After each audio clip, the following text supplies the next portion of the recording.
అధికార TDP party ఫిరాయింపులను ప్రోత్సహిస్తుందంటూ ప్రతిపక్ష YCP కొవ్వొత్తుల rally చేపట్టింది. టీడీపీ చర్యలకు నిరసనగా 13 జిల్లాల్లో కొవ్వొత్తుల ర్యాలీ నిర్వహించారు. అవినీతి డబ్బుతో ఎమ్మెల్యేలను ప్రలోభాలకు గురి చేస్తున్నారని నేతలు ఆరోపించారు. విజయవాడలో సేవ్ డెమోక్రసీ అంటూ వైసీపీ చేపట్టిన కొవ్వొత్తుల ర్యాలీపై మరిన్ని వివరాలు మా ప్రతినిధి హరీష్ అందిస్తారు. వైసీపీ ఎమ్మెల్యేలు టీడీపీ బాట పడుతుంటే ఇంకోవైపు సేవ్ డెమోక్రసీ పేరుతో వైకాపాకు సంబంధించినటువంటి నేతలు ఎమ్మెల్యేలంతా కూడా కృష్ణా జిల్లాలో కొవ్వొత్తుల యాత్ర ప్రారంభించారు. సేవ్ డెమోక్రసీ పేరుతో ప్రజాస్వామ్యాన్ని పరిరక్షించాలని చెప్పి కోరుతూ ఎమ్మెల్యేలు కృష్ణా జిల్లాకు సంబంధించినటువంటి ఎమ్మెల్యేలంతా కూడా ప్రస్తుతం చూస్తున్నాం కొవ్వొత్తుల ప్రదర్శనతో నిరసన తెలుపుతున్నటువంటి పరిస్థితి కనిపిస్తుంది. చెప్పండి, ఇప్పుడు జరుగుతున్నటువంటి పరిణామాలు చూస్తున్నారు. ఎమ్మెల్యేలు ఒక్కొక్కరు టీడీపీ బాట పడుతున్నారు. ఇప్పుడు మీరు చేస్తున్నటువంటి డెమోక్రసీతో ఎంతవరకు ఉపయోగపడేటువంటి పరిస్థితి కనిపిస్తుంది? ఇవాళ మరి వైఎస్ఆర్ కాంగ్రెస్ పార్టీలో ఉన్నటువంటి ఎమ్మెల్యేస్ని మరి నిజంగా అనేక విధాలుగా ఏంటంటే ప్రలోభాలకి మరి లొంగదీసి వాళ్ళు ఏంటంటే మరి అనేక రకాలుగా చేయడం జరుగుతుంది, వాళ్ళు పోవడం జరుగుతుంది. నిజంగా ఇది ఏంటంటే దురదృష్టకరం. పూర్వం ఎప్పుడు కూడా ఇట్లేదు. పూర్వం ఏంటంటే మరి పూర్వకాలంలో రాజశేఖర రెడ్డి గారు నిజంగా ఈ విధంగా చేయాలనుకుంటే ఖచ్చితంగానే అంటే మొత్తం తెలుగుదేశం పార్టీ నామరూపం లేకుండా పోయేదని చెప్పేసి నేను చెప్తా ఉన్నా.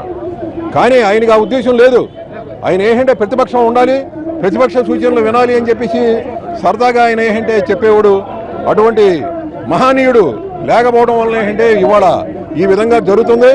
ఇదేమి తాత్కాలిక పరిణామమే. దీనికి ఏంటంటే మనం బెదరవలసిన పని లేదని చెప్పి నేను చెప్తున్నాం. కొవ్వొత్తుల యాత్రతో వైసీపీకి సంబంధించినటువంటి నేతలంతా కూడా రోడ్డెక్కినటువంటి పరిస్థితి కనిపిస్తుంది. వైసీపీకి జిల్లాకు సంబంధించినటువంటి ఎమ్మెల్యేలు అదేవిధంగా ప్రజాప్రతినిధులు ఎవరైతే ఉన్నారో వాళ్ళంతా కూడా ప్రస్తుతం ఆందోళన చేస్తున్నటువంటి పరిస్థితి కనిపిస్తుంది. కొవ్వొత్తుల యాత్రతో వైసీపీకి సంబంధించిన నేతలంతా కూడా నిరసన వ్యక్తం చేస్తారు. చెప్పండి, మీ కొవ్వొత్తుల యాత్రతో సేవ్ డెమోక్రసీతో ప్రజాస్వామ్యం పరిరక్షించేటువంటి పరిస్థితి కనిపిస్తుంది. ఇవాళ ప్రజాస్వామ్యాన్ని అపహాస్యం చేస్తున్న చంద్రబాబు నాయుడు నిరంకుశిత వైఖరికి ఇవాళ చంద్రబాబు నాయుడు ప్రజా పరిపాలన చేయడానికి అనర్హుడుగా మేము చెప్తున్నాం. ఇవాళ ఎమ్మెల్యేలని మార్కెట్లో సంతలో కొన్నట్టుగా కొనుంటున్న ఎమ్మెల్యేలు కూడా రాజీనామా చేసి ప్రజాస్వామ్యాన్ని కాపాడాలని చెప్పి మేము డిమాండ్ చేస్తున్నాం. పరిస్థితి అంతా పేరు నాని కూడా ఉన్నారు. చెప్పండి, ఇప్పటికే వైసీపీ ఎమ్మెల్యే అంతా ఒకళ్ళ తర్వాత ఒకళ్ళు బాట పడుతున్నారు. మీరేమో ఇక్కడ రోడ్డు బాట పట్టారు. ఎలా ఉంది అసలు పరిస్థితి? చంద్రబాబు నాయుడు గారు ఆయన దగ్గర ఉన్న అవినీతి నోట్ల కట్టలతో ఎమ్మెల్యేలని కొనుగోలు చేయగలిగాడు, కానీ ఈ రాష్ట్రంలో ఉన్న ప్రజలను కొనుగోలు చేయలేడు. ఈ రాష్ట్రంలో తన మీద ఉన్న వ్యతిరేకని అణచలేడు. 100% చంద్రబాబు నాయుడు రాబోయే రోజుల్లో పతనం అవడం ఖాయం. ప్రజాగ్రహంలో అతను ఇంటికి వెళ్ళటం ఖాయం. కాకపోతే నిర్లజ్జగా సిగ్గు అనేది లేకుండా, బిడియం అనేది లేకుండా ప్రజాస్వామ్యంగా పట్టపగులు అపహాస్యం చేసే పరిస్థితిలో ఎమ్మెల్యేలని బచ్చి నిస్సిగ్గుగా కొంటున్నాడు. కాబట్టి ఈ రకంగా మా నిరసనని ప్రజల ద్వారా తెలియజేయడానికి మేము ఈ రోజు ఈ కార్యక్రమం. జగన్ వైఖరి నచ్చలేదు, జగన్ వైఖరి నచ్చకే ఎమ్మెల్యేలు అంతా వెళ్ళిపోతున్నారు. ఆయన కూడా జగన్ స్పందించట్లేదు అంటున్నారు. జగన్మోహన్ రెడ్డి గారు వైఖరి నచ్చకపోతే జగన్మోహన్ రెడ్డి గారి ఫోటో పెట్టుకొని జగన్మోహన్ రెడ్డి గారి ఫ్యాన్ గుర్తు మీద గెలిచిన ఈ ఎమ్మెల్యేలు దమ్ము ధైర్యం ఉంటే ప్రజాక్షేత్రంలోకి రమ్మనండి. జగన్మోహన్ రెడ్డి గారి వల్ల, రాజశేఖర రెడ్డి గారి బొమ్మ వల్ల గెలిచారు వీళ్ళంతా. వీళ్ళకి సిగ్గు శరం ఉంటే మేము ఈ క్యాపిటల్ సిటీలో చంద్రబాబు నాయుడు గారికి ఒకటే సవాల్ చేస్తా ఉన్నాం. నీతి నియమాలు ఉంటే, మీకు దమ్ము ధైర్యం ఉంటే మా ఎమ్మెల్యేలు 13 మందిని మీరు చేర్చుకున్నారు.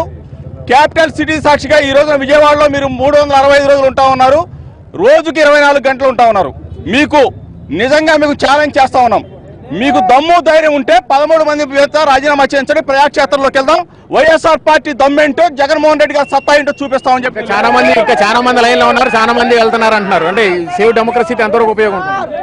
సేవ్ డెమోక్రసీ అనేటువంటి దాని మీద ప్రజల్లో చైతన్యం తీసుకురావడానికి ఈ రోజున చంద్రబాబు నాయుడు అవలంబిస్తున్నటువంటి రాజకీయ వ్యభిచారం చేస్తున్నాడు అనేటువంటి దానికి తాత్కాలికమే ఇవాళ ఎమ్మెల్యేలందరినీ కూడా కోట్లాది రూపాయలతో కొనుగోలు చేసేటువంటి విధానం ఇది అప్రజాస్వామికమైనది. ప్రజానీకం యావత్తు కూడా దీనిపైన మొత్తం కంఠంతో వ్యతిరేకిస్తారని తెలియజేస్తుంది. పరిస్థితి ప్రస్తుతం అయితే రాష్ట్రంలో చంద్రబాబు సాగిస్తున్నదంతా కూడా రాష్ట్రానికి సంబంధించి రాష్ట్ర రాజకీయాల్లో చంద్రబాబు సాగిస్తున్నంతా కూడా రాజకీయ వ్యభిచారంగా వైసీపీ నాయకులు తీవ్ర ఆరోపణలు వ్యక్తం చేస్తున్నారు. ఇందులో భాగంగానే సేవ్ డెమోక్రసీ పేరుతో తలపెట్టినటువంటి కొవ్వొత్తుల ప్రదర్శనకి వైసీపీకి సంబంధించినటువంటి ఎమ్మెల్యేలంతా హాజరయ్యారు. అయితే వైసీపీకి సంబంధించి ఎమ్మెల్యేలు ఎవరైతే జగన్ వైఖరి నచ్చలేదంటారో వాళ్ళంతా కూడా ఫ్యాన్ గుర్తు మీద గెలిచారు. కాబట్టి వాళ్ళంతా కూడా రాజీనామా చేయాలని చెప్పి కూడా వైసీపీకి సంబంధించినటువంటి నేతలు డిమాండ్ చేస్తున్నారు. కెమెరా పర్సన్ లక్ష్మణ్తో హరీష్ ఎన్టీవీ, విజయవాడ.